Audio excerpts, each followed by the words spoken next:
Greetings, everyone. Pete Pardo here from Sea of Tranquility. Welcome to pick number 19 on our show we're doing here throughout the month of July. My 31 favorite power trio bands each and every day here in July. We've gone through some really good ones so far. Some of the more maybe lesser known or obscure ones as we're kind of getting into the kind of like the top half. I'm sure a lot of you are going to recognize a lot of these names, including this next one. So this band is from Canada. There's actually a couple of them from Canada that'll be coming up in this show. They debuted right around the early 70s. 1972 was their first album. Not always a power trio, but their first five albums, they were a power trio. And then they added a fourth member, who is the younger brother of the main guy in this band. Of course, I'm talking about Frank Marino, Mahogany Rush, right? So here we've got Mahogany Rush 4. We got World Anthem. And then here I've got that kind of like collection that's got Maxum, Child of the Novelty, and Strange Universe, their first three. So they would, like I said, they would move into a four-piece shortly after this album, and they would add Frank's brother on second guitar. But for the most part, early on, just a trio here. And of course, Frank Marino, one of the great guitar players of all time. And if you've ever seen him live, you'll know exactly what I'm talking about. The albums are great, but it was on stage where this guy just became electric. A lot of talk early on about how he was heavily influenced by Jimi Hendrix, and the whole. There's all these weird stories floating around about how he was on an acid trip and saw Jimmy in front. Yeah, whatever. Who cares about all that stuff? Yes, influenced by Jimi Hendrix, but he had a style all his own. Utilized a lot more jazz sensibilities than Jimmy did.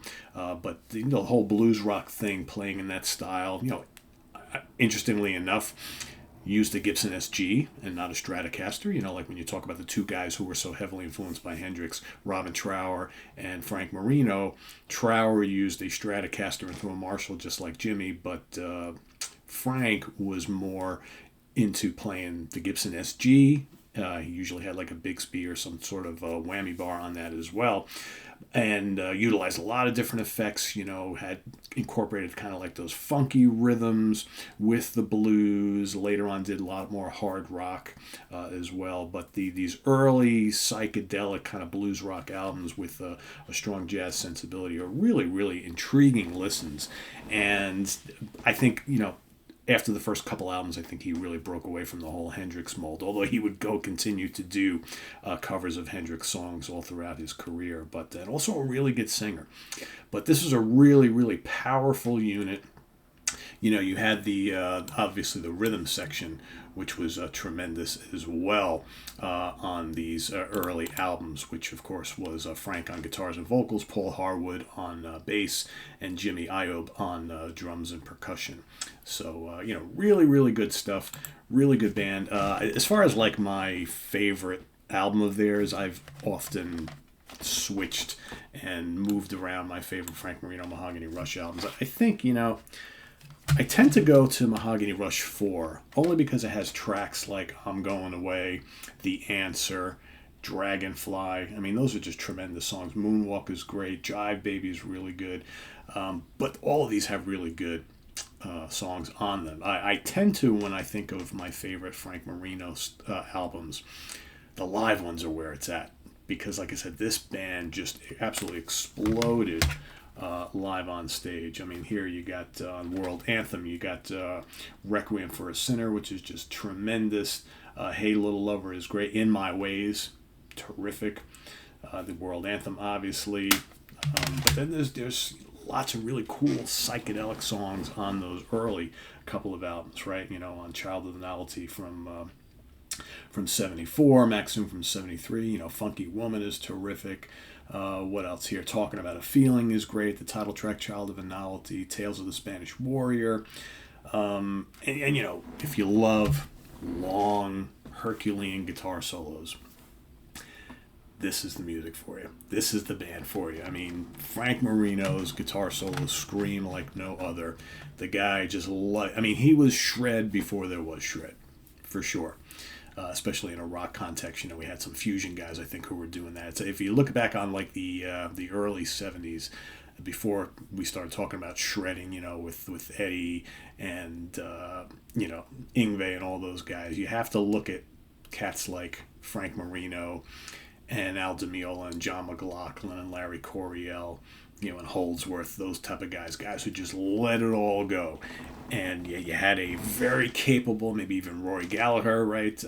You had a very capable rhythm section who kept everything together while you just went berserk and soloed to the heavens. And that's what's so good about these early power trios like this. You had some bands that played more tight, compact music, and others where it was a little looser that allowed for lots of jamming and experimentation, and that was Mahogany Rush in a big way.